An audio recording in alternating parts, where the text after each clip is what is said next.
രണ്ട് കോടതികൾ, രണ്ട് തീരുമാനങ്ങൾ. ഒന്ന് രാഹുലിന് ആശ്വാസം, രണ്ട് തിരിച്ചടി. എന്തായാലും പാലക്കാട് നിന്ന് മുങ്ങിത്തുടങ്ങിയ സാമാജികന്റെ ഒളിവ് ജീവിതം 10ാം നാളും പൂർത്തിയാക്കി തുടരുമെന്ന് ഉറപ്പായി. അല്ലെങ്കിൽ SITക്ക് രാഹുൽ മാങ്കൂട്ടത്തിലെ പിടികൂടാൻ കഴിയണം. മുഖ്യമന്ത്രിക്ക് അതിജീവിത പരാതി നൽകാൻ പോകുന്ന കാര്യം അറിയാനുള്ള മുന്നറിവ് ഇന്റലിജൻസ് സംവിധാനങ്ങൾക്കില്ലെങ്കിൽ ആ മുന്നറിവ് മാധ്യമങ്ങൾ നേരത്തെ റിപ്പോർട്ട് ചെയ്തതാണ്. അതിജീവിത മുഖ്യമന്ത്രിയുടെ മുന്നിലേക്ക് എത്തുന്നതിന് മണിക്കൂറുകൾക്ക് മുൻപും പാലക്കാട്ടെ പ്രചാരണ വേദിയിൽ സജീവമായി നിന്ന രാഹുൽ അവിടെ നിന്ന് മുങ്ങിയെങ്കിൽ അത് പോലീസിന്റെ പരാജയം. നോട്ട് അറസ്റ്റ് ഇല്ലാതെ സെഷൻസ് കോടതി മുൻകൂർ ജാമ്യാപേക്ഷ തള്ളിയപ്പോഴെങ്കിലും കസ്റ്റഡിയിലെടുക്കാൻ കഴിയുന്നില്ലെങ്കിൽ പോലീസിന്റെ പരാജയമാണ്. ഒടുവിൽ ആ രാത്രി ഹോസ്ദുർഗ് കോടതി തുറന്നുവെച്ച് രാഹുൽ ഹാജരാവാൻ വരുന്ന വഴി കസ്റ്റഡിയിലെടുക്കാൻ പുറത്ത് പോലീസ് കാത്തുനിന്ന് തമ്പടിച്ചതിലും വലിയ അപഹാസ്യതയുണ്ടോ? 10ാം നാളും പൂർത്തിയായി ഇപ്പോഴും രാഹുൽ എവിടെയാണെന്ന് SITക്ക് അറിയില്ലെങ്കിൽ അതിന് കോൺഗ്രസിനെ പഴിക്കുന്നത് പോലീസിന്റെ കഴിവുകേട് സമ്മതിക്കലാണ്. ഇനി രാഷ്ട്രീയം. അറസ്റ്റ് ചെയ്യാതെ പോലീസിന്റെ ഒളിച്ചുകളി, ശബരിമല ക്ഷേത്രത്തിലെ നീചമായ കൊള്ള, വെട്ടിയകത്താക്കൽ ചർച്ചയാകാതിരിക്കാനുള്ള CPM തന്ത്രമെന്ന് കോൺഗ്രസ് ആവർത്തിച്ചാരോപിക്കുമ്പോൾ രാഹുലിനെ കോട്ട കെട്ടിക്കാക്കുന്നത് കോൺഗ്രസ് തിരിച്ചടിക്കുന്നുണ്ട് CPM. പാത്തും പതുങ്ങിയും 10ാം നാൾ പൂർത്തിയാകുമ്പോൾ ഒളിച്ചു കളിക്കുന്ന യഥാർത്ഥത്തിൽ രാഹുൽ മാങ്കൂട്ടമോ അതോ പോലീസോ? പ്രിയ പ്രേക്ഷകർക്ക് എൻകൗണ്ടറിലേക്ക് സ്വാഗതം.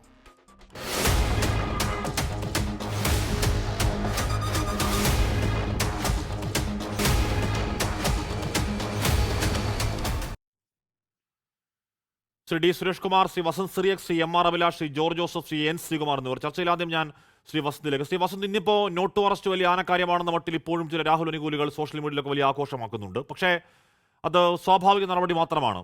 ഏത് ആന്റിസിപ്പേറ്ററി ബില്ലും ഉണ്ടാകുന്ന ഒരു സ്വാഭാവിക നടപടി. താങ്കൾക്ക് അത് വളരെ വ്യക്തമായി അറിയുകയും ചെയ്യാം. പക്ഷേ രണ്ടാമത്തെ കേസിൽ നോട്ട് അറസ്റ്റും ഇല്ല. ഇനി ഹർജി പരിഗണിക്കാൻ പോകുന്നതേ ഉള്ളൂ. കൊടികെട്ടി കേരള പോലീസിനെ കണ്ടെത്താൻ കഴിയാത്ത വണ്ണം കേരളത്തിനൊരു സാമാജികന് ഇപ്പോഴും ഒളിവിലിരിക്കാൻ കഴിയുന്നതിന് പിന്നിൽ കേരളത്തിലെ അല്ലെങ്കിൽ കർണാടകത്തിലെ കോൺഗ്രസിന്റെ സപ്പോർട്ടുണ്ടോ? മുഖ്യമന്ത്രി ആരോപിക്കും പോലെ. ശ്രീ വസന്ത്. കോൺഗ്രസ് അല്ല ശ്രീ ഹാഷ്മി, അങ്ങ് മനസ്സിലാക്കേണ്ടത് കോൺഗ്രസിന്റെ തൂണിന്റെയോ തുരുമ്പിന്റെയോ പിന്തുണ രാഹുൽ മാങ്കൂട്ടത്തിന് ഇല്ല എന്ന് അസന്നിഗ്ധമായി പാർട്ടിക്ക് വേണ്ടി പറയാൻ ഞാൻ തയ്യാറാവുകയാണ്. ഇനി ഞങ്ങൾ എന്താ സമരം ചെയ്യണോ? യൂത്ത് കോൺഗ്രസിന്റെ മുഖ്യമന്ത്രിയുടെ, കേരളം ഭരിക്കുന്ന ആഭ്യന്തരമന്ത്രിയുടെ ഓഫീസിലേക്ക്, ക്ലിഫ് ഹൗസിലേക്ക് ഇതാ നിങ്ങൾ കേസെടുത്ത ഒരു MLA ഉണ്ടല്ലോ, നിങ്ങളൊരു സെക്ഷൽ അബ്യൂസ് കേസുമായി ബന്ധപ്പെട്ട് നിങ്ങൾ FIR ഇട്ട് നിങ്ങൾ കോടതിയിൽ എത്തിച്ചിരിക്കുന്ന ഈ സംസ്ഥാനത്തെ ഒരു MLA ഉണ്ടല്ലോ, ആ MLA എന്തുകൊണ്ടാണ് നിങ്ങളുടെ പോലീസ് അറസ്റ്റ് ചെയ്യാത്തത് എന്ന് ചോദിച്ചുകൊണ്ട് നാളെ യൂത്ത് കോൺഗ്രസ് സെക്രട്ടേറിയറ്റ് മാർച്ചോ അല്ലെങ്കിൽ ഈ പറയുന്ന ക്ലിഫ് ഹൗസ് മാർച്ചോ നടത്തണം എന്നാണോ പിണറായി വിജയൻ ഉദ്ദേശിക്കുന്നത്? നോക്കൂ, അദ്ദേഹത്തെ സംബന്ധിച്ച് അദ്ദേഹത്തെ പോലും ഞെട്ടിക്കുന്ന രീതിയിൽ കേരള രാഷ്ട്രീയത്തിന് മുമ്പിൽ പുതിയൊരു ബെഞ്ച് മാർക്കാണ് കോൺഗ്രസ് കഴിഞ്ഞ ദിവസം വെച്ചത്. അതാ, ഇനിയുള്ള ഏതു പാർട്ടിയാണെങ്കിലും ഇത്തരത്തിലൊരു ആരോപണം ഉയർന്നു വരുമ്പോൾ ഒരു സെക്ഷൽ പ്രഡേറ്ററായി നിങ്ങളുടെ ഏതെങ്കിലും ഒരു നേതാവിനെതിരായി ഒരു ആരോപണം ഉയർന്നു വന്നാൽ അല്ലെങ്കിൽ അയാൾക്കെതിരായി ഒരു പരാതി വന്നാൽ FIR ഇട്ടാൽ അയാളെ സംരക്ഷിച്ചു പിടിക്കുകയല്ല.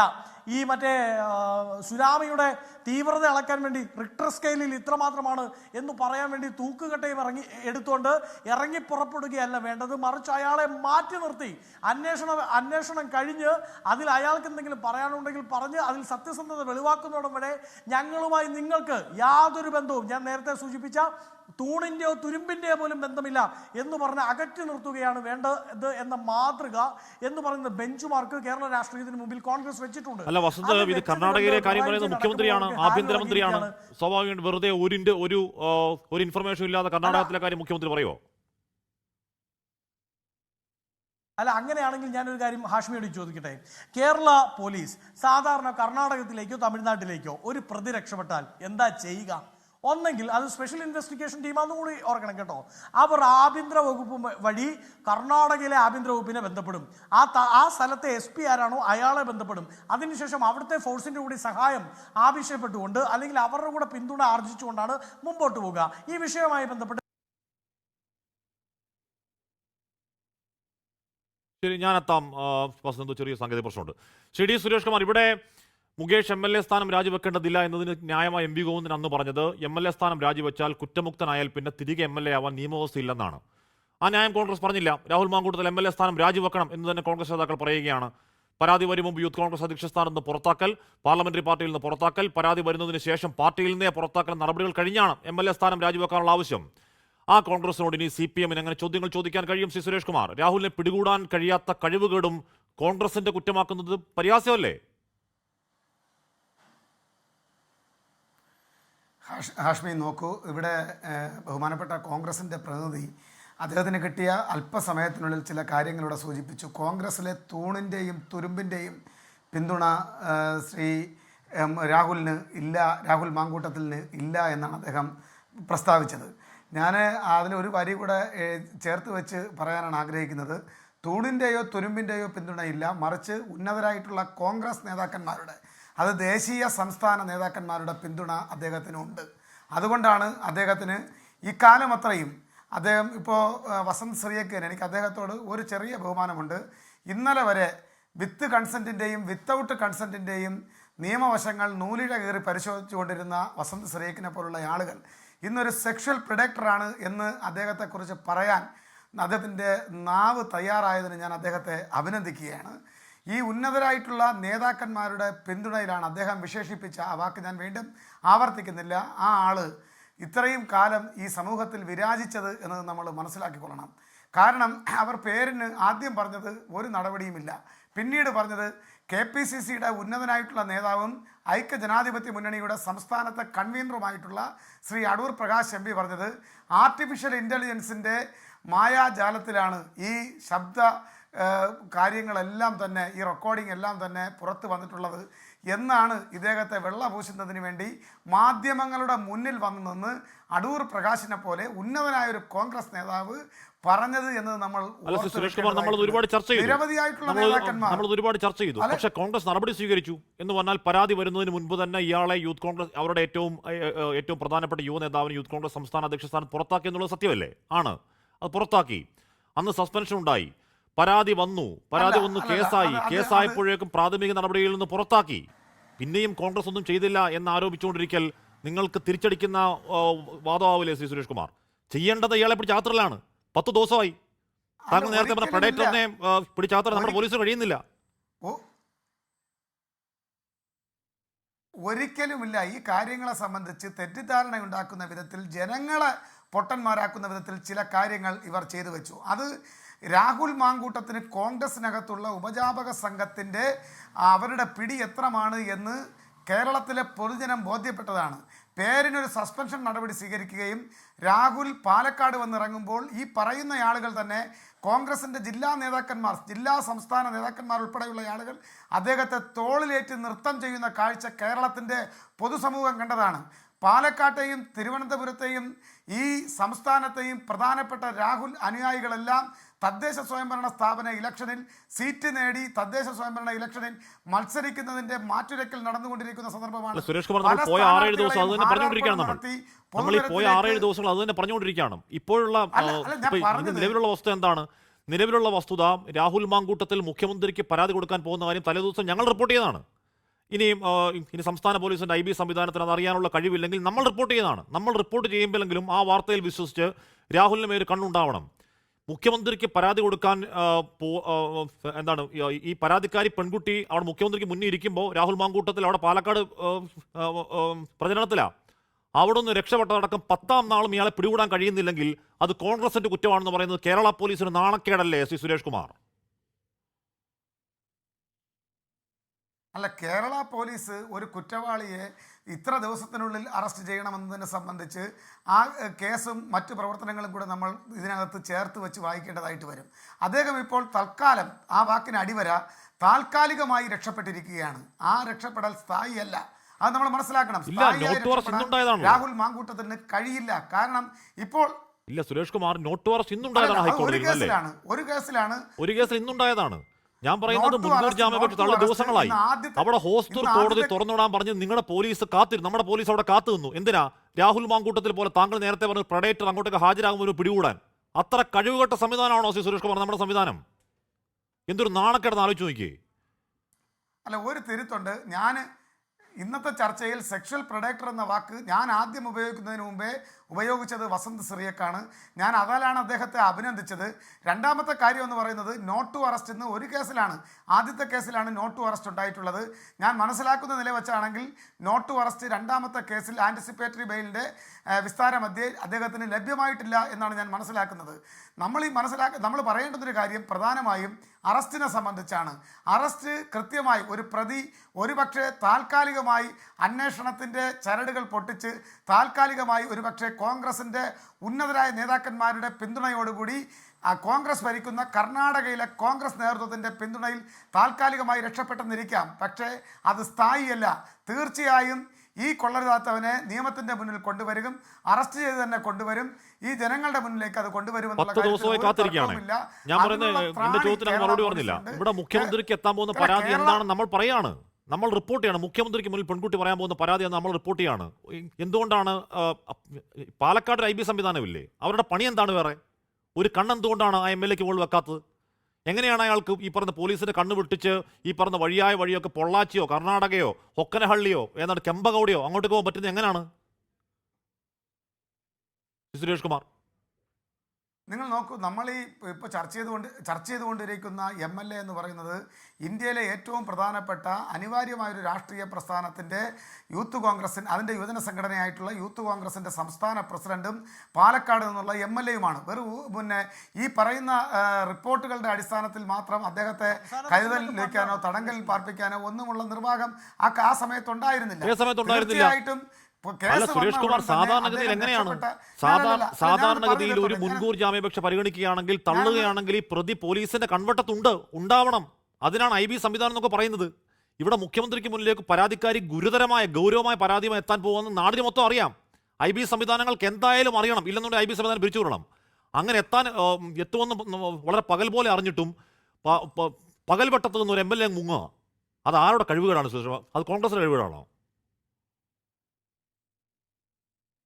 അല്ലല്ല, ഇതിപ്പോൾ കോൺഗ്രസ് നേതാക്കന്മാർ ആവർത്തിച്ച് പറഞ്ഞുകൊണ്ടിരിക്കുന്ന ഒരു കാര്യമാണ്. ഈ ചർച്ചയുടെയും ഈ കേസിൻ്റെയും വഴിതെറ്റിച്ച് വിടുന്നതിന് വേണ്ടിയിട്ട് വളരെ ബോധപൂർവം പോലീസിൻ്റെയും അതുപോലെ തന്നെ സംസ്ഥാന ഭരണത്തിൻ്റെയും നിരുത്തരവാദപരമായ സമീപനം ഇതിനകത്തുണ്ട് എന്നുള്ളത് കുറച്ച് കഴിഞ്ഞ് ഇനി ഇവർ പറയാൻ പോകുന്നത് ഒരു പക്ഷേ ഒരിക്കലും കേരളത്തിൻ്റെ ജനതയ്ക്ക് ഡൈജസ്റ്റ് ആകാത്ത കഥയായിരിക്കും. കാരണം ഈ രാഹുലിനെ കൊണ്ട് നാളെ ഈ കേസുകളെല്ലാം ചെയ്യിപ്പിച്ചതിന് പിന്നിൽ CPM ആണെന്നും പോലീസാണെന്നും വേണമെങ്കിൽ കള്ളക്കഥ മെനയാൻ ഇവർക്ക് യാതൊരുവിധ മടിയും സങ്കോചവും ഉണ്ടാവാനിടയില്ല.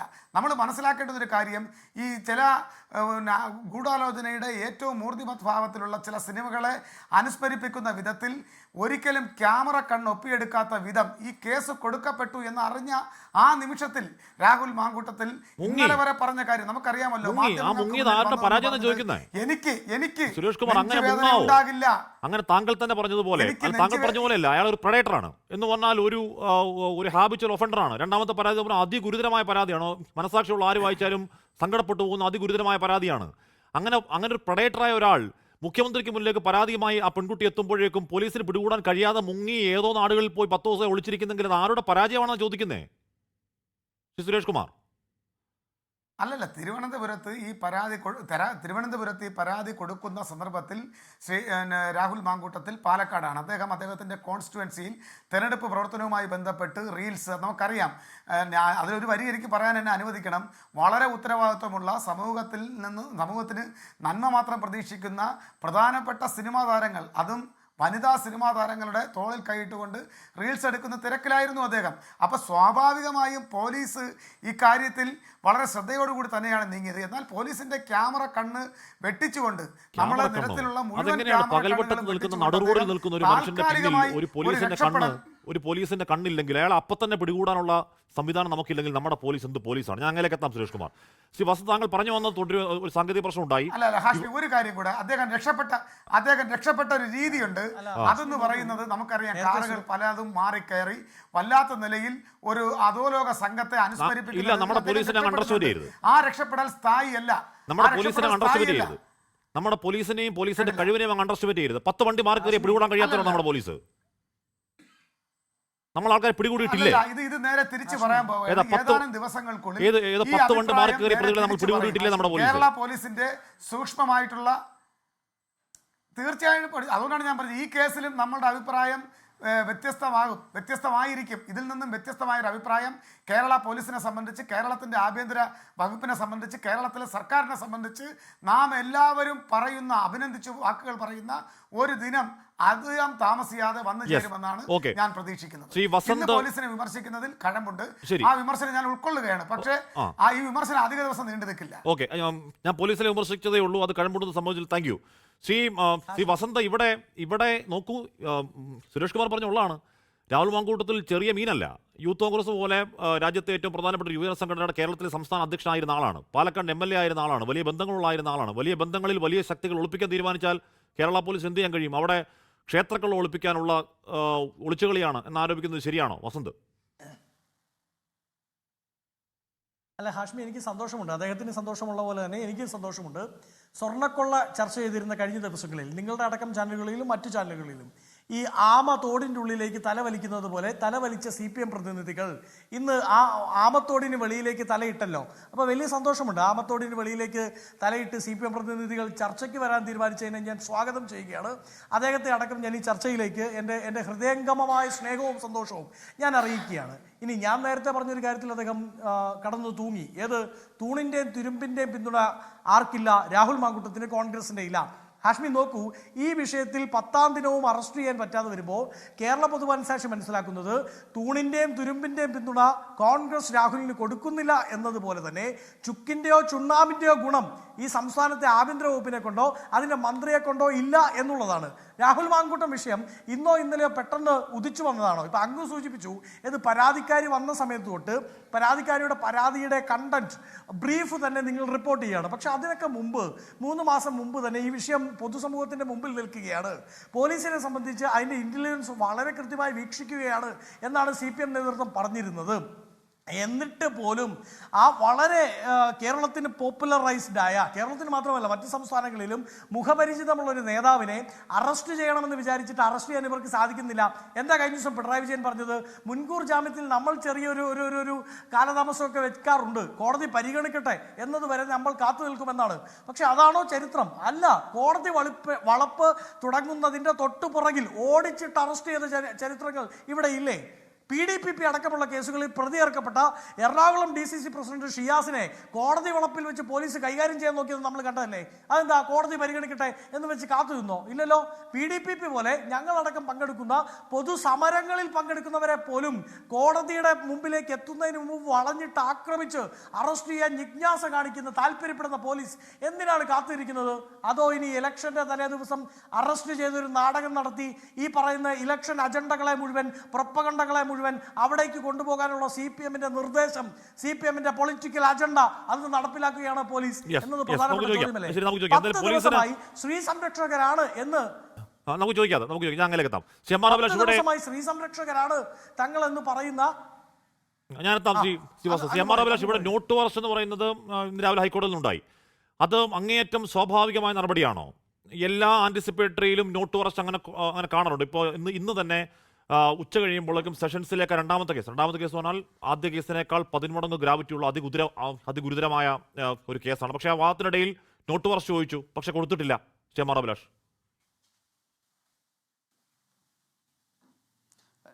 നോട്ട് അറസ്റ്റ് കൊടുക്കുക എന്നുള്ളത് വളരെ സാധാരണമായിട്ടുള്ള ഒരു നടപടിക്രമമാണെന്ന് പറയാൻ കഴിയില്ല ശ്രീ ഹാഷ്മി. ഇവിടെ ഞാൻ ഈ കോർട്ട് പ്രൊസീഡിങ്സ് കണ്ടിരുന്നില്ല. ചർച്ചകളിലൊക്കെ പങ്കെടുക്കുമ്പോൾ വൈകുന്നേരങ്ങളിൽ പ്രിൻറ്റിൽ വരുന്ന റിപ്പോർട്ടുകളുടെ അടിസ്ഥാനത്തിലാണ് പറയുക.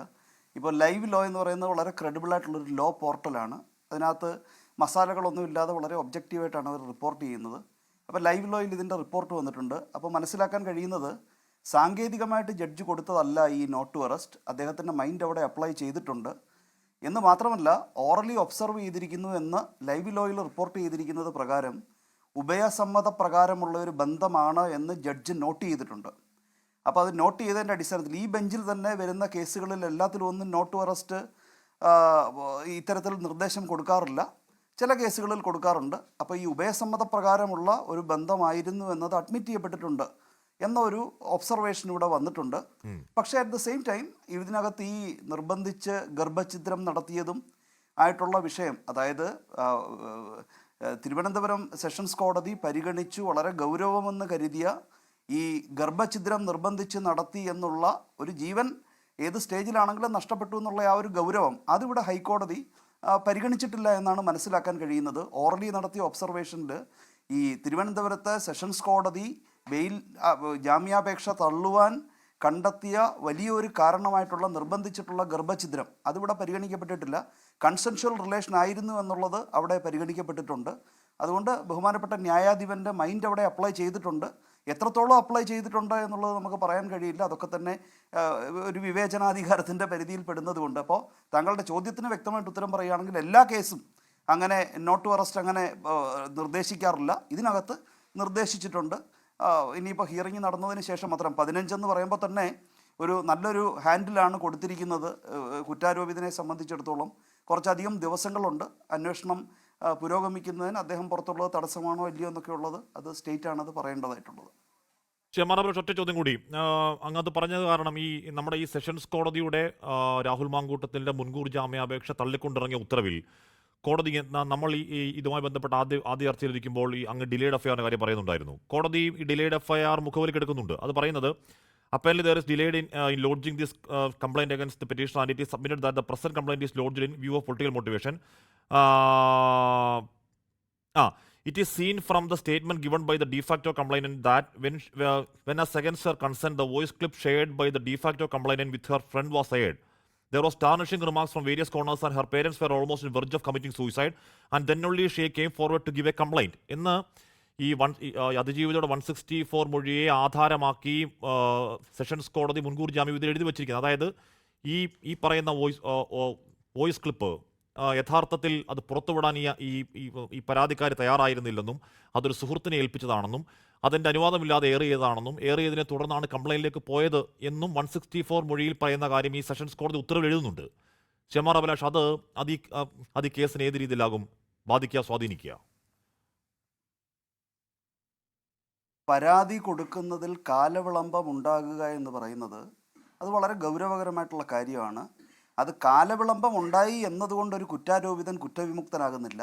പക്ഷേ ജാമ്യാപേക്ഷ പരിഗണിക്കുന്ന വേളയിൽ മുൻകൂർ ജാമ്യം കൊടുത്തു കഴിഞ്ഞാൽ കുറ്റവിമുക്തനായി എന്നൊക്കെയുള്ളത് സോഷ്യൽ മീഡിയയിലെ കേരളത്തിലെ ഇപ്പോഴത്തെ ഒരു പ്രൊപ്പഗണ്ടയായിരിക്കും.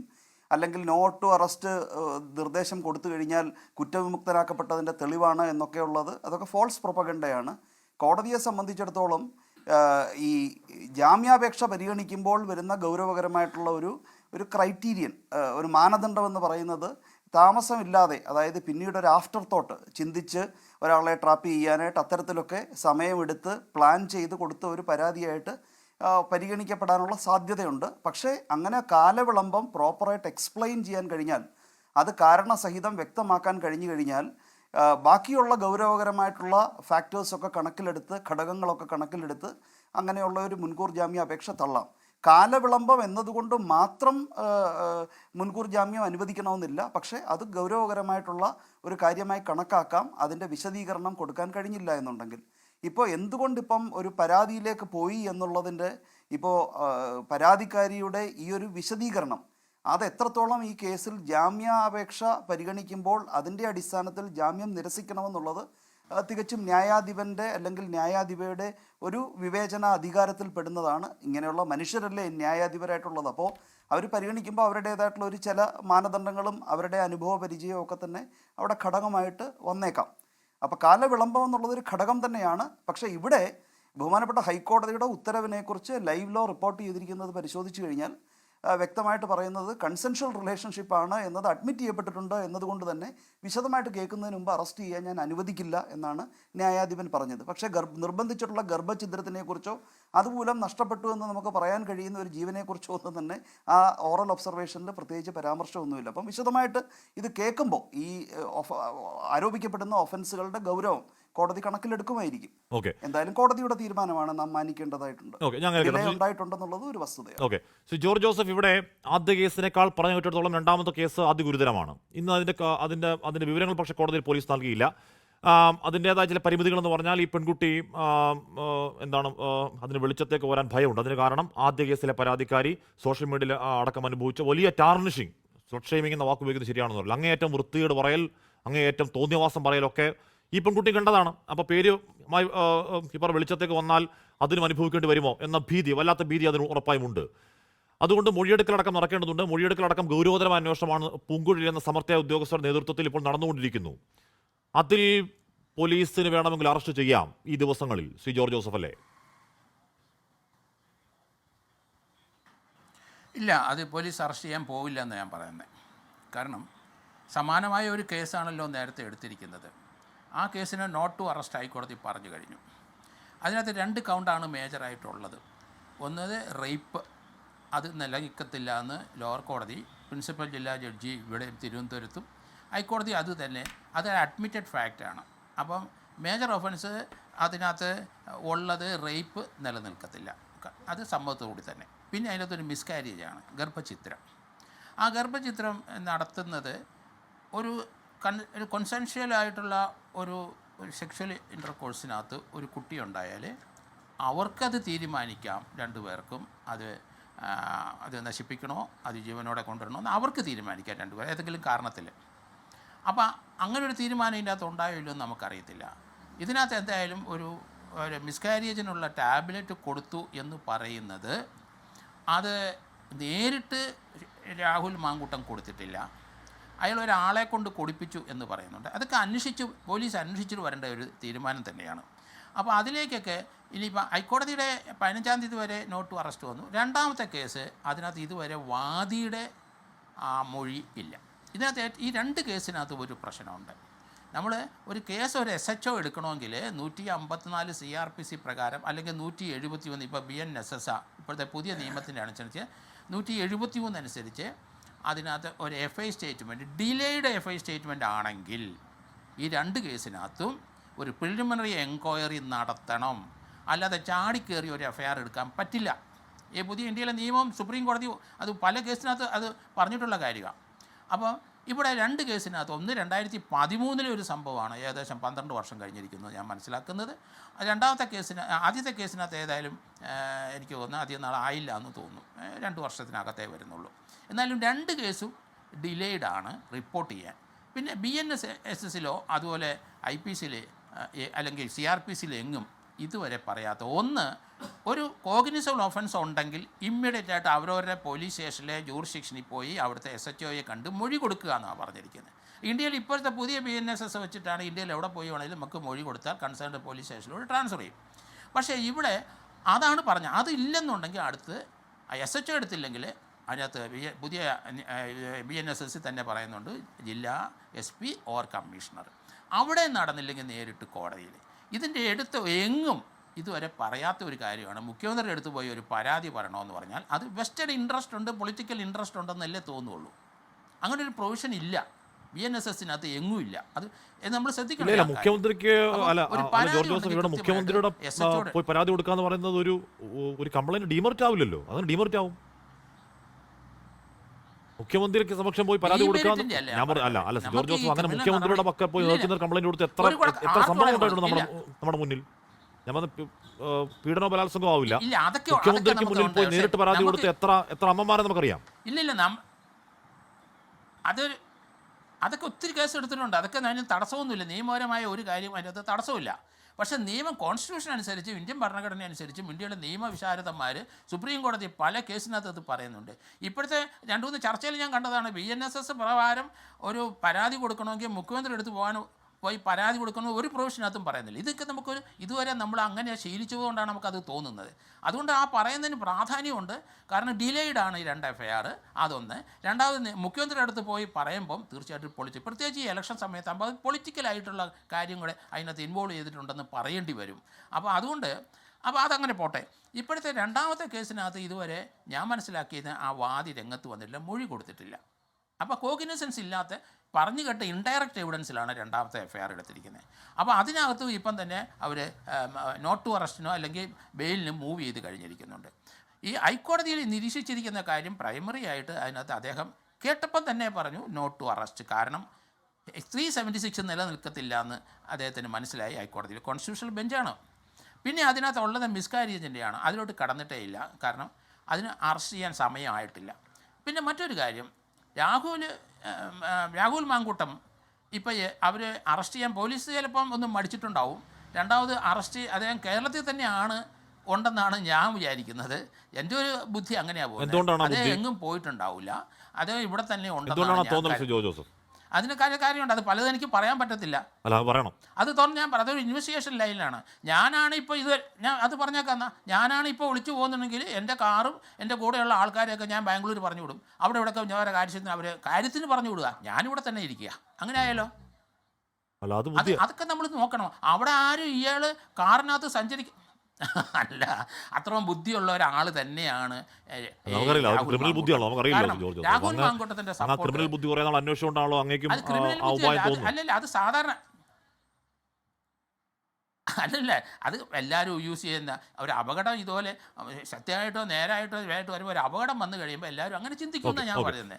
അതിന് രാഹുൽ ഗാൺകൂട്ടത്തിന് ഇപ്പം പാർട്ടി പുറത്തേക്ക് ഇടദോഷം വലദോഷം പുറത്തേക്ക് എന്തായാലും രണ്ടു തവണ ഫോൺ ഓണായപ്പോഴും രാഹുൽ മാങ്കൂട്ടത്തിലെ ഫോൺ ചെയ്തവരുടെ ഫോണിലേക്ക് ഫോൺ കട്ട് ചെയ്യുമ്പോൾ കിട്ടുന്ന സന്ദേശം മലയാളത്തിലാണ്. ഇനി അത് ഈ ഫോൺ ഈ പറയുന്ന ജോർജ് ജോസ് പറയുന്ന പോലെ രാഹുൽ മാങ്കൂട്ടത്തിലെ ഫോൺ രാഹുൽ മാങ്കൂട്ടത്തിന്റെ കയ്യിലുണ്ട് എന്താ ആർക്കാണ് ഉറപ്പ്? നമുക്കെത്താം, ഞാൻ അങ്ങനെയൊക്കെ എത്താം. സാർ ശ്രീ എൻ ശ്രീകുമാർ ഇവിടെ കാറിൽ കൊടുത്തു വിടാലോ. അതെ, ശ്രീ എൻ ശ്രീകുമാർ ഇവിടെ ഇനി ഇതിൽ രാഷ്ട്രീയമേ ഇല്ല എന്ന് പറഞ്ഞാലും നമുക്കറിയാം ഇതിലൊക്കെ രാഷ്ട്രീയം ഓഫ് കോഴ്സ് ഉണ്ട്.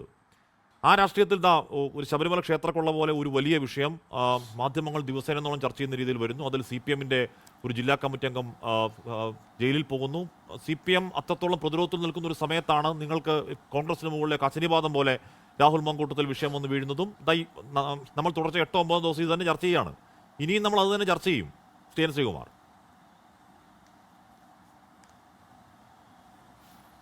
അല്ല ഹാഷ്മി, ഒരു വിഷയം ചർച്ച ചെയ്യണോ വേണ്ടേ എന്നുള്ളത് ഓരോ മാധ്യമ സ്ഥാപനത്തിൻ്റെ ഒരു തീരുമാനമാണ്. എനിക്ക് എക്കോ വരുന്നുണ്ട് കേട്ടോ, തീരുമാനമാണ് അത്. നമ്മൾ അതിനെക്കുറിച്ച് ഞാൻ അഭിപ്രായം പറയുന്നില്ല.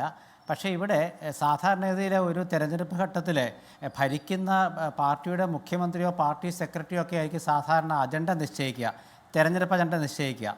അത്തരത്തിലൊരു തെരഞ്ഞെടുപ്പ് അജണ്ട നിശ്ചയിക്കാൻ പറ്റാത്തൊരവസ്ഥയിലാണ് കേരളത്തിലെ CPM നേതൃത്വമുള്ളതെന്ന് നമ്മൾ മനസ്സിലാക്കണം. ഇവിടെ ഇത്തവണത്തെ തെരഞ്ഞെടുപ്പ് അജണ്ട നിശ്ചയിച്ചത് അത് മാധ്യമങ്ങൾ ചർച്ച ചെയ്താലും ഇല്ലെങ്കിലും അത് VD സതീശനാണ്. ആ അജണ്ട എന്താണെന്ന് വെച്ചാൽ ഒരു രാഷ്ട്രീയ നിലപാടാണ്. ഈ രാഷ്ട്രീയ നിലപാട് ഇല്ലാത്തൊരവസ്ഥയിലേക്ക് എന്തുകൊണ്ട് CPM എത്തിയെന്നുള്ളൊരു ചോദ്യം ഇവിടെ ഉണ്ട്. രാഹുൽ മാങ്കൂട്ടത്തിനെ കോൺഗ്രസ് പുറത്താക്കിയ ശേഷം അതൊരു വിഷയമല്ല, സത്യത്തിൽ രാഷ്ട്രീയ വിഷയമല്ല.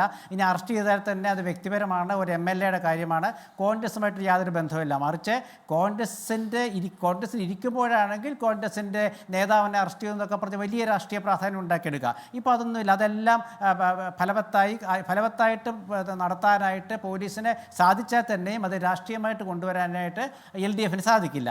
ഇവിടെ മുഖ്യമന്ത്രി നോക്കൂ, ഇന്നലെ തൊട്ട് അദ്ദേഹം എല്ലാ പ്രസ് ക്ലബ്ബുകളിലും പോകാൻ തീരുമാനിച്ചിരിക്കുക. അത് ഇന്നലെ വരെ കഴിഞ്ഞ വർഷം വരെ ഇല്ലാത്തൊരു കാര്യമാണ്. അങ്ങോട്ട് പോയി കാണാൻ ശ്രമിച്ചാൽ പറ്റില്ല എന്ന് പറയുന്ന മുഖ്യമന്ത്രി ഞാൻ പ്രസ് ക്ലബ്ബിലേക്ക് വരികയാണ്, എന്നോട് നിങ്ങൾ ചോദിക്കൂ, കാര്യങ്ങൾ ചോദിക്കൂ എന്ന് പറഞ്ഞ് വരുന്ന എന്തിൻ്റെ അടിസ്ഥാനത്തിലാണ്? ഒരു അജണ്ട നിശ്ചയിക്കാൻ പറ്റാത്തതുകൊണ്ടാണ്. പ്രസ് ക്ലബ്ബുകൾ വന്നിട്ട് അദ്ദേഹം പറയുന്ന രാഷ്ട്രീയ അജണ്ട എന്താണ്? കേരളത്തിലെ UDF-ൻ്റെ അജണ്ട നിശ്ചയിക്കുന്നത് ജമാഅത്തെ ഇസ്ലാമിയാണെന്ന്. നോക്കൂ ഹാഷ്മി, ഇത്തരത്തിലൊരു വളരെ ഒട്ടും ചിന്തിക്കാത്ത തരത്തിൽ ആലോചനാമൃതമല്ലാത്തൊരു രാഷ്ട്രീയ അജണ്ടയെക്കുറിച്ചാണ് മുഖ്യമന്ത്രി പറയുന്നത്. പോളിറ്റ് ബ്യൂറോ അംഗമാണ് അദ്ദേഹം. UDF-ൻ്റെ രാഷ്ട്രീയ അജണ്ട നിശ്ചയിക്കുന്ന ജമാഅത്തെ ഇസ്ലാമിയാണോ?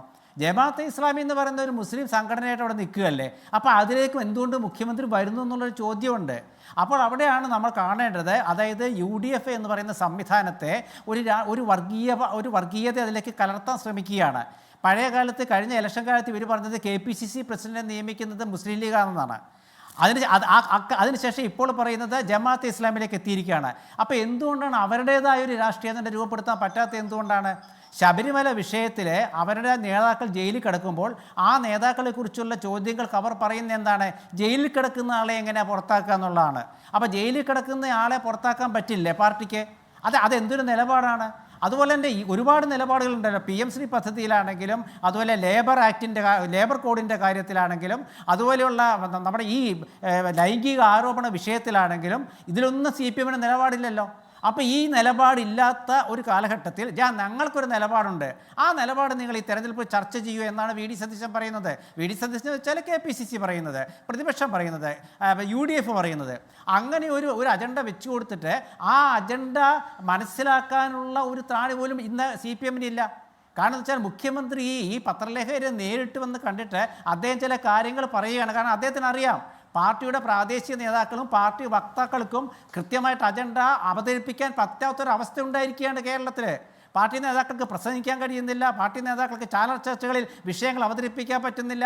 അത്തരത്തിലുള്ള അവസ്ഥയിൽ പാർട്ടി സെക്രട്ടറി പോലും ചില ഘട്ടങ്ങളിൽ നിർവീര്യനായി പോകുന്ന ഒരു സാഹചര്യത്തിൽ ഞാൻ നേരിട്ട് നിങ്ങളുടെ അടുത്തേക്ക് വരുന്നു എന്ന് പറഞ്ഞാൽ മുഖ്യമന്ത്രി നേരിട്ട് ഇറങ്ങുകയാണ്.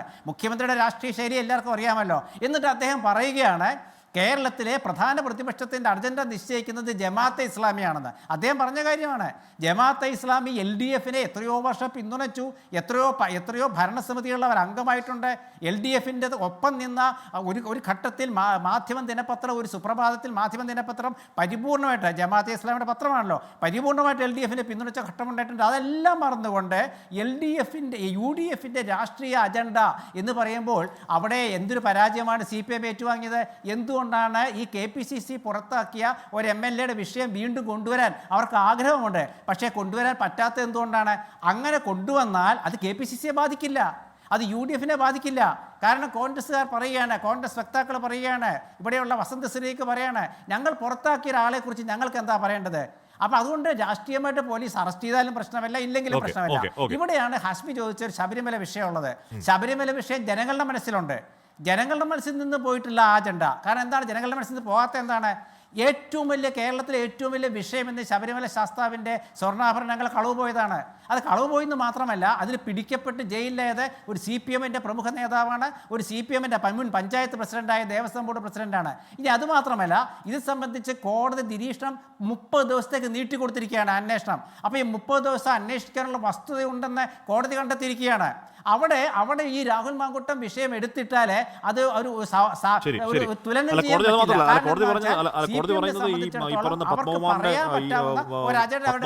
മുകളിലുള്ള ആൾക്കാരെ നോക്കണം, ഈ പറയുന്ന പോറ്റിക്ക് മുകളിലുള്ള ബിഗ് ഗൺസ് വൻതോക്കളെ നോക്കണം എന്നൊക്കെയുള്ള നിരീക്ഷണം നടന്നുണ്ട്. ഞാൻ അങ്ങനെയൊക്കെ എത്താം. 10-ാം നാളും കഴിഞ്ഞ് രാഹുൽ മാങ്കൂട്ടത്തിൽ എവിടെ ഒളിവിൽ കഴിയുമ്പോൾ രാഹുൽ ഈശ്വർ ഇപ്പോൾ ജയിലിനകത്താണ്. ഇപ്പോൾ വരുന്ന വാർത്ത ജയിലിനകത്തെ നിരാഹാര സമരം അവസാനിപ്പിക്കാമെന്ന് രാഹുൽ ഈശ്വർ പോലീസിനോട് പറഞ്ഞു. ആഹാരം കഴിക്കാം എന്ന് ജയിലധികൃതരെ അറിയിച്ചു. ഇന്നത്തെ ജാമ്യം നിഷേധിച്ചതോട് നിരാഹാരം വർക്കൗട്ട് ആവില്ല എന്ന് രാഹുൽ ഈശ്വർ മനസ്സിലായി. നേരത്തെ അപകീർത്തികരമായ പോസ്റ്റുകൾ പിൻവലിക്കാമെന്ന് നേരത്തെ കോടതിയിൽ അറിയിച്ചതാണ്. അപ്പോൾ സകല എല്ലാ വഴിയിലും ആ പോസ്റ്റുകൾ പിൻവലിക്കാം, പോസ്റ്റുകൾ യൂട്യൂബിൽ നിന്ന് മാത്രമല്ല ക്ലൗഡിൽ നിന്നും പിൻവലിക്കാം, നിരാഹാരമൊന്നുമില്ല, ഭക്ഷണം കഴിച്ചേക്കാവേ എന്ന് കോടതിയോട് എന്ന് ജയിലിൽ പറയാണ് രാഹുൽ ഈശ്വർ. അപ്പോൾ ശ്രീ സുരേഷ് കുമാർ, ഇവിടെ രാഹുൽ ഈശ്വർ മര്യാദ പഠിക്കുന്നുണ്ട് ജയിലിനുള്ളിൽ. അങ്ങനെ മര്യാദ പഠിപ്പിക്കേണ്ട മറ്റൊരു രാഹുൽ ഇപ്പോഴും ഒളിവിലാണ്. നോക്കൂ, ശ്രീ സുരേഷ് കുമാർ, ഒന്നല്ല പല പരാതികളിൽ ഇയാളുടെ സെക്ഷൽ പ്രഡേറ്റർ സ്വഭാവം ആരോപിക്കപ്പെടുന്ന ഒരാളെ പറ്റിയാണ് മുഖ്യമന്ത്രി പിണറായി വിജയൻ എന്ന് പറയുന്നത്. നമ്മുടെ കേരളത്തിലൊരു കീഴ്വഴക്കമുണ്ട്. മുൻകൂർ ജാമ്യാപേക്ഷ കൊടുത്താൽ അറസ്റ്റ് ചെയ്യാതെ പോലീസ് കാത്തിരിക്കും. ആരെ പറ്റിയാണ് പറയുന്നത്? എന്ത് കീഴ്വഴക്കം ശ്രീ സുരേഷ് കുമാർ?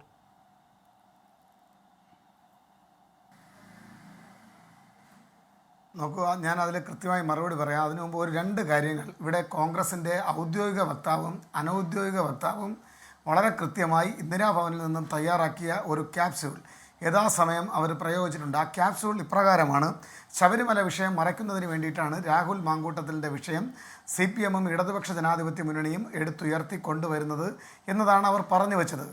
ഇതുവർ പറയുന്നത് കേട്ട് കഴിഞ്ഞാൽ നമുക്ക് തോന്നുന്നത് തദ്ദേശ സ്വയംഭരണ സ്ഥാപനങ്ങളിലേക്ക് 2025 ഡിസംബർ മാസം തെരഞ്ഞെടുപ്പ് നടക്കുമ്പോൾ ആ തെരഞ്ഞെടുപ്പിന് മുന്നോടിയായി രാഹുൽ മാങ്കൂട്ടത്തിൻ്റെ വിഷയം CPM ബോധപൂർവം ഉയർത്തിക്കൊണ്ടുവന്നതാണ്. ഇത് പറയുന്നത് കേട്ടാൽ ഏകദേശം വർഷങ്ങൾക്ക് മുമ്പ് ഈ പെൺകുട്ടികൾക്ക്, ഞാൻ അവരുടെ വിശദാംശം പറയാൻ ആഗ്രഹിക്കുന്നില്ല, 20ഉം 21ഉം വയസ്സ് പ്രായമുള്ളപ്പോൾ 36 വയസ്സുള്ള രാഹുൽ മാങ്കൂട്ടം അവരോട് വിവാഹ അഭ്യർത്ഥന നടത്തുകയും അവരെ പ്രണയാഭ്യർത്ഥന നടത്തി കൊണ്ടുവന്ന് അദ്ദേഹം ഈ കാര്യങ്ങളെല്ലാം ചെയ്തിട്ട് അവരിൽ നിയമവിരുദ്ധമായിട്ട് ഗർഭചിത്രമടക്കം നടത്തി അവരെ കൊല ചെയ്യുന്നത് CPMൻ്റെ നിർദ്ദേശപ്രകാരമാണോ എന്ന് തോന്നുന്ന വിധത്തിലാണ് ഇവർ ഈ കാര്യങ്ങൾ പറഞ്ഞു വെക്കുന്നത്. നിങ്ങൾക്ക് ലജ്ജ തോന്നുന്നില്ലേ കേരള സമൂഹത്തോട് ആവർത്തിച്ച് ഈ കള്ളം പറയാൻ വേണ്ടി? ഒരാൾ രാഷ്ട്രീയ നിരീക്ഷകനായി വരുന്നു, മറ്റൊരാൾ കോൺഗ്രസിൻ്റെ ഔദ്യോഗിക വക്താവായി വരുന്നു. നിങ്ങൾ ആദ്യം നിങ്ങളോടൊപ്പമുള്ള ഇയാൾ കോൺഗ്രസിൻ്റെ പ്രവർത്തകനായിരിക്കുമ്പോൾ തന്നെ ഇദ്ദേഹത്തെക്കുറിച്ച് നിരവധി പരാതികൾ, ഞാൻ അതിൻ്റെ വിശദാംശങ്ങളിലേക്ക് കടക്കാൻ വേണ്ടി ആഗ്രഹിക്കുന്നില്ല.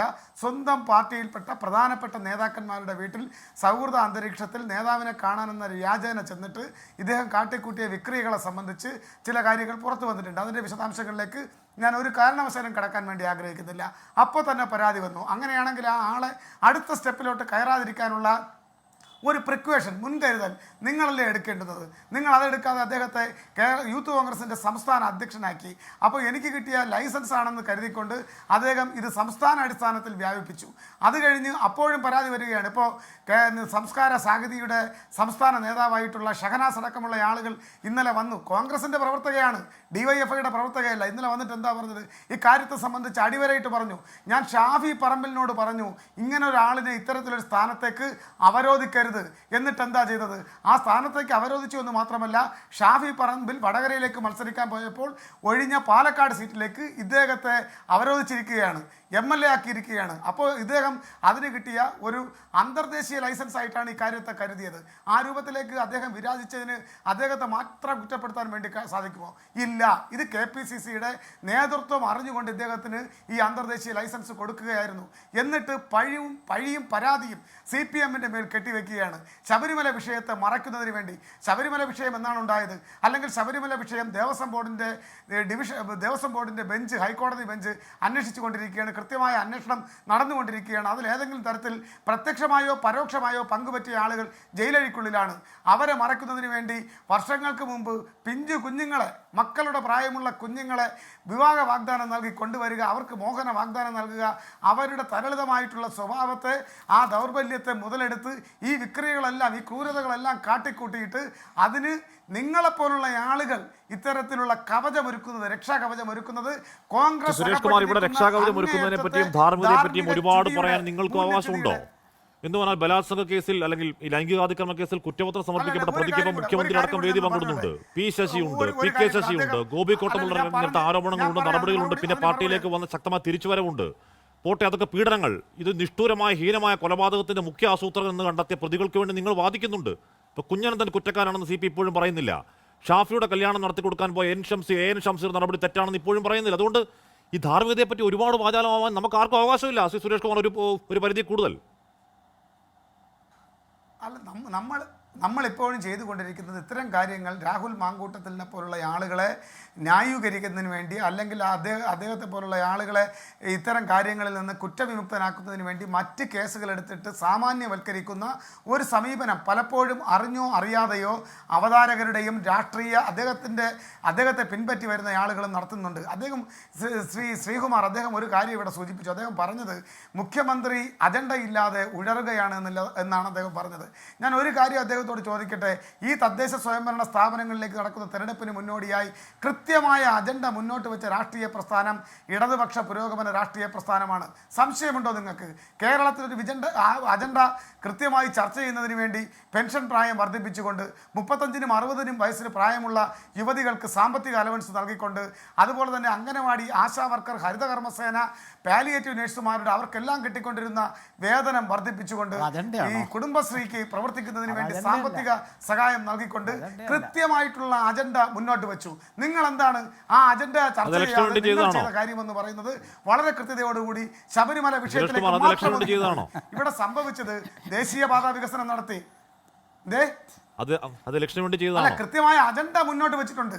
അത് വികസന അജണ്ടയാണ്, വികസന കാഴ്ചപ്പാടാണ്, ഒരു സർക്കാരിന്റെ വികസന കാഴ്ചപ്പാടാണ്. അത് ഏത് സന്ദർഭത്തിലായിരിക്കണം എന്നുള്ളതിനെ സംബന്ധിച്ചുള്ളത് സർക്കാരിന്റെ വിവേചന അധികാരമാണ്. നിങ്ങളും പല കാര്യങ്ങളും ചെയ്തിട്ടുണ്ടല്ലോ, എന്നിട്ട് നിങ്ങളുടെ സ്ഥാനം എവിടെ പോയി? ജനങ്ങൾക്ക് അത് അല്ല, ക്ഷേമ പെൻഷൻ ഇപ്പോഴും ജനങ്ങൾക്ക് കിട്ടിക്കൊണ്ടിരിക്കുകയാണല്ലോ. ആ പെൻഷൻ വാങ്ങുന്ന ജനങ്ങൾ നന്ദിയും സ്നേഹവും കടപ്പാടും ഈ സർക്കാരിനോടുണ്ടെങ്കിൽ അവരത് ചെയ്യട്ടെ. അല്ല, സർക്കാരിനോട് വിമർശനമുണ്ട് എങ്കിൽ അവർ ആ രീതിയിൽ പ്രതികരിക്കട്ടെ. ഞങ്ങൾ ജനങ്ങൾക്ക് വിട്ടുകൊടുത്തിരിക്കുകയാണ് ധൈര്യപൂർവ്വം. ഞങ്ങൾ ദേശീയപാത വികസനം നടപ്പിലാക്കിയവരാണ്. ഞങ്ങൾ ലൈഫ് ഭവന പദ്ധതിയിലൂടെ 5 ലക്ഷം ആളുകൾക്ക് തലചായ്ക്കാൻ ഇടമുണ്ടാക്കിയവരാണ്. ഞങ്ങൾ പൊതുവിദ്യാലയങ്ങളെ സംരക്ഷിച്ച് ഇന്ന് ഏറ്റവും മെച്ചപ്പെട്ട അധ്യാപന രീതി പൊതുവിദ്യാഭ്യാസ മേഖലയിൽ നടപ്പിലാക്കിയവരാണ്. ഇങ്ങനെ ഒടുങ്ങാത്ത വികസന പ്രവർത്തനങ്ങൾ കേരളത്തിൽ സാധ്യമാക്കിയവരാണ്. അവിടെയാണ് ഇത്തരത്തിലൊരു വിഷയം വരുമ്പോൾ എന്തായിരുന്നു രാഹുൽ ഈശ്വർ? ഞാൻ അദ്ദേഹത്തെ വ്യക്തിപരമായി അധിക്ഷേപിക്കാനൊന്നും ഈ അവസരം വിനിയോഗിക്കുന്നില്ല. അത് ശരിയല്ല എന്നൊരു തിരിച്ചറിവ് എനിക്കുണ്ട്. എൻ്റെ പ്രസ്ഥാനം പഠിപ്പിച്ചതാണത്. അദ്ദേഹം 2 വിരൽ ഉയർത്തി കാണിച്ച ആവാസങ്ങളൊക്കെ നമ്മൾ ഓരോരുത്തരും കണ്ടതാണ്. എന്തെല്ലാം രീതിയിലാണ് ഒരു പെൺകുട്ടിയെ, ആരോ ആയിക്കൊള്ളട്ടെ, കള്ളി കള്ളി കള്ളി എന്ന് വിളിച്ചുകൊണ്ട് നവമാധ്യമത്തിൽ എന്തുമാവാമെന്ന തോന്നിയാസം നടത്തിയ അവിടെ കിടന്ന് വാവിട്ട് കരയുകയാണ്. എല്ലാ കാര്യങ്ങളും ഇതുപോലെ പറയുന്ന പോലെ അത്ര എളുപ്പമല്ല എന്ന് രാഹുൽ നന്നായി മനസ്സിലായി. ഭക്ഷണം കഴിച്ചോളാവേ എന്ന് പറയാണ്. തിരു വസ്തുതങ്കപ്പള്ളി, ഇവിടെ ശരിയാണ്, ശബരിമല ക്ഷേത്രക്കൊള്ള ഉണ്ടായി. ക്ഷേത്രക്കൊള്ള കേരളം ഇതുവരെ കാണാത്ത വിധമുള്ള മാരകമായ ഹീനമായ പണിയായി പോയി. അതിൽ ശരിയാണ്, CPMന്റെ ഒരു ജില്ലാ ഒരു മുൻ MLA ഈ ഭാഗത്ത് കിടപ്പുണ്ട് എന്ന് കരുതി ഇതൊക്കെ മറയ്ക്കാൻ വേണ്ടി അല്ലല്ലോ നിങ്ങളുടെ കൂടെ നിൽക്കുമ്പോൾ തന്നെ ഈ കണ്ട തോന്നിവാസമൊക്കെ നിങ്ങളുടെ ഒരു മുൻ MLA, കോൺഗ്രസ്സുകാരനായിരുന്ന ഒരു MLA കാട്ടിക്കൂട്ടിയത്? ഇനി അതിനും സി പി എമ്മിനെ പഴി പറയോ എന്ന ശ്രീ സുരേഷ് കുമാറിന്റെ ചോദ്യത്തിന് മറുപടി.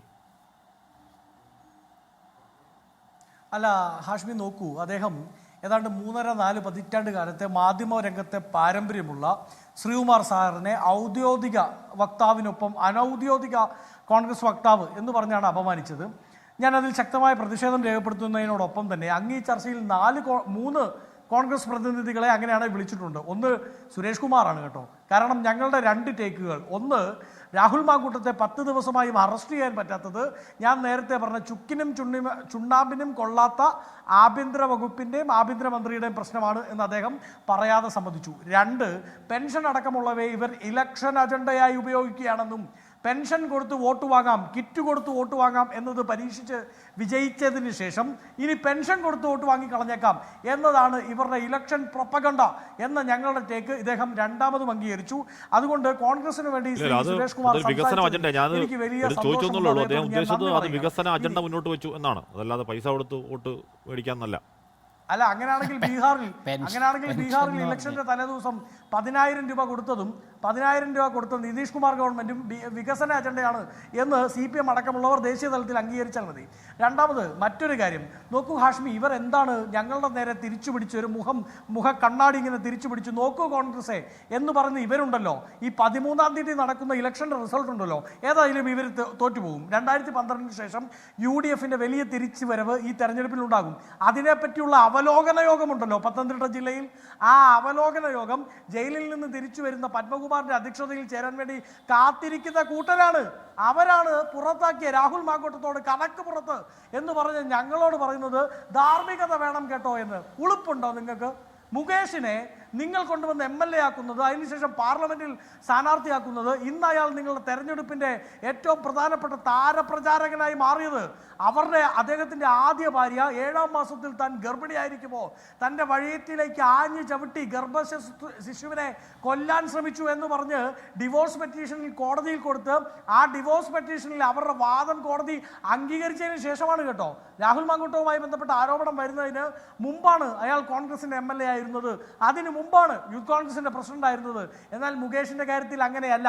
ഇനി P. സതീദേവി ഈ സംസ്ഥാനത്തെ വനിതാ കമ്മീഷന്റെ അധ്യക്ഷയാണ്. ഏതെങ്കിലും രാഷ്ട്രീയ പാർട്ടിയുടെ പ്രതിനിധിയായി അവരെ കാണാൻ പറ്റില്ല. ആ P. സതീദേവിയാണ് ഇതാ മുകേഷ് ജയിലിൽ പോയില്ലല്ലോ, പോയി വരട്ടെ, 2 വർഷം ശിക്ഷിച്ചാൽ മാത്രം രാജിവെച്ചാൽ മതി കേട്ടോ എന്നൊരു ബെഞ്ച് മാർക്ക് നാണവും മാനവും ഉളുപ്പുമില്ലാതെ കേരളത്തിന്റെ പൊതുസമൂഹത്തോട് പറഞ്ഞത്. കേരളത്തിലെ മുഴുവൻ സ്ത്രീകളെയും സംരക്ഷിച്ചേക്കാം എന്ന് നിയമപരമായി ഉത്തരവാദിത്തമേറ്റ വനിതാ കമ്മീഷന്റെ അധ്യക്ഷ അവരാണ് ന്യായീകരണവുമായി ഇറങ്ങി പുറപ്പെട്ടത്. ഇനി കഴിഞ്ഞ ദിവസം പ്രിയങ്ക എന്താണ് ഉത്തരം പറയാനുള്ളത് എന്ന് ചോദിച്ച ശ്രീമതി ടീച്ചർ ഉണ്ടല്ലോ, ആ ശ്രീമതി ടീച്ചറാണ് ഹാഷ്മി തൂക്കുകട്ടയുമായി ആ പാലക്കാടും മറ്റിടത്തുള്ള സ്ഥലത്തേക്കും ശശിയുടെ ഈ തീവ്രത അളക്കാൻ ഇറങ്ങി പുറപ്പെട്ടത്. അതിനുശേഷം P. ശശി ഉണ്ടല്ലോ, സ്വന്തം മുന്നണിയിലെ ഒരു MLAയുടെ മകളുമായി ബന്ധപ്പെട്ട ആരോപണം നേരിട്ട P. ശശി, ആ P. ശശി തന്നെയാണ് ഇന്നും മുഖ്യമന്ത്രിയുടെ പൊളിറ്റിക്കൽ സെക്രട്ടറി, അവിടെ ഇരുന്ന് ആഭ്യന്തര വകുപ്പിനെ നിയന്ത്രിക്കുന്ന ആൾ. എന്നിട്ട് അവർ ഞങ്ങളോട് പറയാണ് കേരള രാഷ്ട്രീയ ചരിത്രത്തിൽ നിലപാടെടുത്തൊരു ബാലൻസ് പറയാനാണെങ്കിൽ ഇതെല്ലാം കൂടെ ചേർത്ത് വെച്ചാൽ അതൊരു ബാലൻസിംഗ് ആവില്ല. ശ്രീ വസന്ത്, ഞാൻ അങ്ങനെ എത്താം. ചെമ്മാർ അഭിലാഷ്, ഞാൻ പിന്നെയും ഈ പറഞ്ഞ ഡിലേഡ് FIR എന്ന് പറയുന്നത് ലൈംഗിക പീഡന കേസിൽ ഒരു പ്രശ്നമല്ല എന്ന് ഇന്ന് സെഷൻസ് കോടതി പറയുന്നത്. ഇന്ന് വേറൊരു ബെഞ്ചായിരുന്നു. അതിൽ പറയുന്നത് വേണമെങ്കിൽ 0 FIR ഇട്ടാലും പ്രസക്തമാണ് എന്ന് പറയുന്നു ലൈംഗിക പീഡന കേസുകളിൽ. എന്ന് പറഞ്ഞാൽ അതിന് പല പ്രശ്നങ്ങളുണ്ടല്ലോ, പല കാരണങ്ങൾ കൊണ്ട് ഇത്തരം ലൈംഗിക പീഡന കേസിൽ പരാതി എത്താൻ വൈകുമെന്ന് പറയുന്നുണ്ട്. പക്ഷേ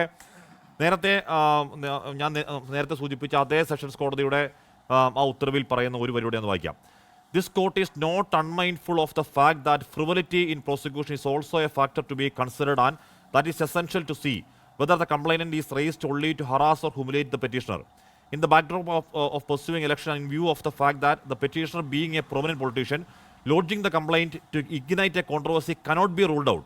This court is not oblivious of the scenario or backdrop upon which the complaint is initiated after a considerable delay. എന്ന് പറഞ്ഞാൽ ആ കോടതിക്ക് ബോധ്യപ്പെട്ടു രാഹുൽ ചെയ്ത തെറ്റ്. പക്ഷേ രാഹുൽ മാങ്കൂട്ടത്തിൽ ആ കോടതിയിൽ മുൻകൂർ ജാമ്യത്തിനായി ഉന്നയിച്ച ഈ രാഷ്ട്രീയ പ്രേരിതമാണ് എന്ന വാദമടക്കം ആ കോടതി തള്ളിക്കളഞ്ഞിട്ടുമില്ല. ശ്രീ എം ആർ അഭിലാഷ്, ഞാൻ പറഞ്ഞത് ഹൈക്കോടതിയിലേക്ക് എത്തുമ്പോഴേക്കും അത് ഏത് രീതിയിലാണ് ആ കേസിനെ സ്വാധീനിക്കുക?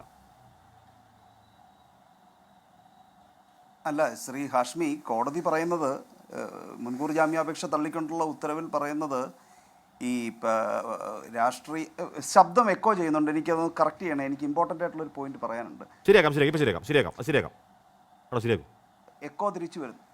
ശരി ഓക്കെ. ഉത്തരവിനകത്ത് പറയുന്നത് എന്താണെന്ന് വെച്ച് കഴിഞ്ഞാൽ ഈ രാഷ്ട്രീയമായിട്ട് ഹരാസ് ചെയ്യുവാനായിട്ടാണ് ഈ പരാതി ഉയർത്തിക്കൊണ്ട് വന്നതിനെക്കുറിച്ച്, ആ ആരോപണത്തിനെക്കുറിച്ച് എനിക്ക് ബോധ്യമുണ്ട് എന്ന് പറയുമ്പോൾ കോടതി അവിടെ മൈൻഡ് അപ്ലൈ ചെയ്തിട്ട് വളരെ ഗൗരവകരമായിട്ടുള്ള പരാതിയാണെന്ന് കോടതിക്ക് മനസ്സിലായി. പിന്നെ ഡിലേ FIR രജിസ്റ്റർ ചെയ്തിരിക്കുന്ന ഡിലേ എന്ന് പറയുന്നത് ജാമ്യം കൊടുക്കുന്ന വേളയിലാണ് അത് പരിഗണിക്കപ്പെടാവുന്നത് ഒരു ഫാക്ടറായിട്ട്. ഇപ്പോൾ നമ്മുടെ ശബ്ദാരവത്തിൽ നാം ശ്രദ്ധിക്കാതെ പോയ കാര്യം, ഇത് ഒഫൻസ് പഴയതൊന്നുമല്ല, 2013 ഒഫൻസ് ഒന്നുമല്ല. 2025 ജാനുവരിയിലാണ് റേപ്പ് അലിഗേഷൻ നടന്നിരിക്കുന്നത്, മാർച്ചിലാണ് ഗർഭഛിദ്രം നടന്നിരിക്കുന്നത്, 2025 ആണ്. പിന്നെ BNSS പ്രകാരം, നാഗരിക് സുരക്ഷാ സംഹിത പ്രകാരം റേപ്പ് സംബന്ധിച്ച് ഒരു ആരോപണം വരികയാണെങ്കിൽ FIR രജിസ്റ്റർ ചെയ്യുന്നതിനോ കംപ്ലൈൻറ്റ് ചെയ്യുന്നതിനോ ഒരു ഡിലേ വന്നു എന്നുള്ളതുകൊണ്ട് അന്വേഷണത്തിനെ ബാധിക്കുന്നില്ല. കാരണം നാഗരിക് സുരക്ഷാ സംഹിതയുടെ 173(3) പ്രകാരം പ്രിലിമിനറി ഇൻവെസ്റ്റിഗേഷൻ ആവശ്യമായിട്ടുള്ള ഒഫൻസസ് എന്ന് പറഞ്ഞു കഴിഞ്ഞാൽ 3 വർഷം മുതൽ 7 വർഷം വരെ തടവ് ശിക്ഷ കിട്ടാവുന്ന ഒഫൻസുകൾക്ക് മാത്രമാണ് പ്രിലിമിനറി ഇൻവെസ്റ്റിഗേഷൻ റിക്വയർഡ് ആയിട്ടുള്ളത്. ഇവിടെ എന്ന് പറഞ്ഞു കഴിഞ്ഞാൽ മിനിമം 10 വർഷം മുതൽ ജീവപര്യന്തം വരെ തടവ് കിട്ടാവുന്ന വളരെ ഗൗരവകരമായിട്ടുള്ള ബലാത്സംഗ കുറ്റം ഉൾപ്പെടെ, മറ്റേതും 10 വർഷമാണ് ഗർഭഛിദ്രം. അപ്പോൾ അങ്ങനെ വരുമ്പോൾ പ്രിലിമിനറി ഇൻവെസ്റ്റിഗേഷൻ്റെ ഒരു റിക്വയർമെൻ്റ് ഇല്ല.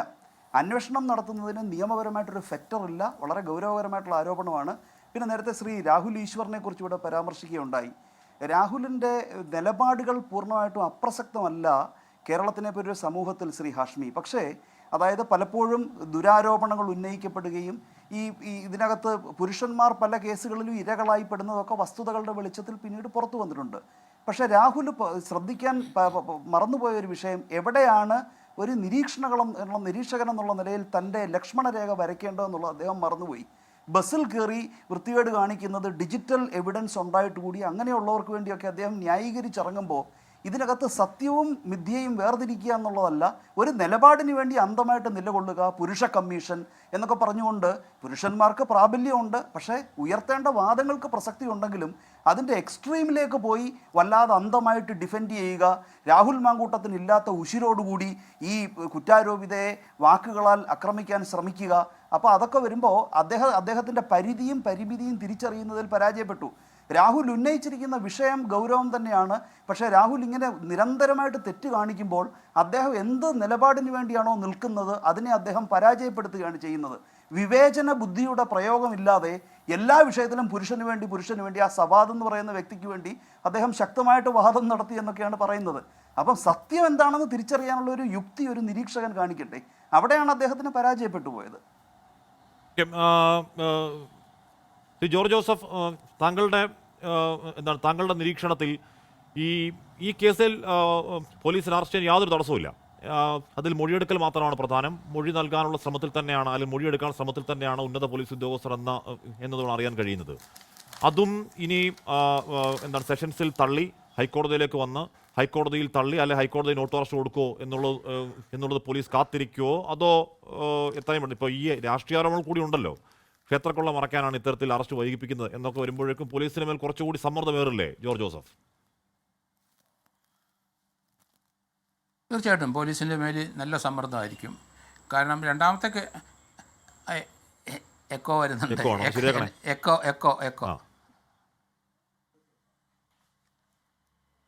അപ്പോൾ രണ്ടാമത്തെ കേസിനകത്ത് തീർച്ചയായിട്ടും സമാനമായ രീതിയിൽ തന്നെ ഒരു ആരോപണം. എക്കോ വരുന്നതുകൊണ്ട് എനിക്ക് ആയിക്കോട്ടെ. അപ്പം അതുകൊണ്ട് പോലീസ് കുറച്ചുകൂടെ ക്ഷമ കാണിക്കുക എന്നുള്ളതാണ്. ആ കുട്ടിയുടെ മൊഴി കിട്ടിട്ട് ആ മൊഴിയുടെ അടിസ്ഥാനത്തിൽ മാത്രമേ ഇനി മുന്നോട്ട് പോകാവുള്ളൂ. കാരണം അതിന് മുമ്പ് ചാടിക്കയറി അറസ്റ്റ് ചെയ്യാനുള്ള കോഗ്നിസൻസ് അതിനകത്ത് ഇതുവരെ റിവീൽ ചെയ്തിട്ടില്ല. അവർ മൊഴി കൊടുക്കുമ്പോൾ മാത്രമേ അത് റിവീൽ ചെയ്യൂ. അവർ ഇപ്പം വരാനുള്ള സാധ്യത വളരെ കുറവായിട്ടൊക്കെയാണ് പലരും പറയുന്ന ചർച്ചകളിലൊക്കെ കണ്ടു. കാരണം അവർക്ക് ഭയം ഉണ്ടെന്ന് തോന്നുന്നു. കാരണം ഇതിനകത്ത് രാഹുൽ മാങ്കൂട്ടം നമ്മൾ വിചാരിക്കുന്ന ഒരു വ്യക്തിയല്ല. കാരണം ഇങ്ങനെയുള്ള ചില പ്രശ്നങ്ങൾ അദ്ദേഹത്തിനുണ്ടെങ്കിലും നല്ല ചെറുപ്പക്കാരുടെ പിന്തുണയുണ്ടെന്നാണ് ഞാൻ പറയുന്നത് അദ്ദേഹത്തിന്. അദ്ദേഹം ഈ അടൂർ കിടന്ന ആൾ അവസാനം പാലക്കാട്ട് പോയി നിന്ന് കഴിഞ്ഞപ്പം 18,000 20,000 ആൾക്കാരുടെ പിന്തുണയുണ്ട്. അത്തരം ഭൂരിപക്ഷത്തിലാണ് ജയിച്ചത്. ഇനി അദ്ദേഹം ഒരു പാർട്ടിയിലെ അംഗം അല്ലെങ്കിൽ അവിടെ തന്നെ ആൾക്കാർ അദ്ദേഹത്തിനെ ഇഷ്ടപ്പെടുകയും സ്നേഹിക്കപ്പെടുകയും ചെയ്യുന്നുണ്ട്. വളരെയധികം സ്ത്രീകൾ അദ്ദേഹത്തിനെ കെട്ടിപ്പിടിക്കുന്നതൊക്കെ കണ്ടിട്ടുണ്ട്. അത് കഴിഞ്ഞിട്ടാണ് കേസിന്റെ വിശദാംശങ്ങൾ പുറത്തേക്ക് വന്നു. ഏറ്റവും ഒടുവിൽ വന്ന പരാതി സത്യമാണെങ്കിൽ അത് ഗുരുതരമാണ്. നമുക്ക് കാണാം. ഞാൻ പറഞ്ഞത് ആദ്യഘട്ടത്തിലുണ്ടായിരുന്ന ആ പാലക്കാട് ചരിത്ര ഭൂരിപക്ഷത്തിന് പിന്തുണ രാഹുൽ ഇപ്പോഴും ഉണ്ടെന്ന് കരുതാവോ?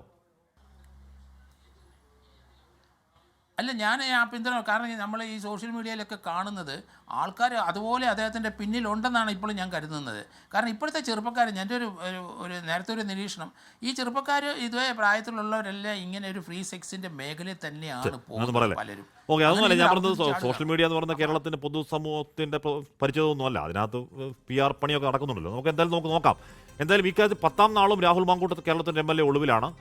ഉന്നയിക്കപ്പെടുന്ന ആരോപണങ്ങൾ ഗുരുതരമാണ്. അതിലെന്തുകൊണ്ട് പോലീസിന് അറസ്റ്റ് ചെയ്യാൻ പറ്റുന്നില്ല എന്ന് പറയുന്നിടത്ത് കോൺഗ്രസിന്റെ സംരക്ഷണം എന്ന് പറയുന്നത് മറുപടിയാവില്ല.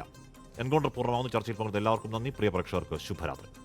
ലോകത്തെവിടെയായാലും ഏത് സമയത്തും 24 വാർത്തകളും ഓഗ്മെന്റഡ് റിയാലിറ്റി പാക്കേജുകളും എക്സ്പ്ലെയിനറുകളും വിശദമായി കാണാൻ ഞങ്ങളുടെ YouTube ചാനൽ നിങ്ങൾക്ക് സബ്സ്ക്രൈബ് ചെയ്യാം.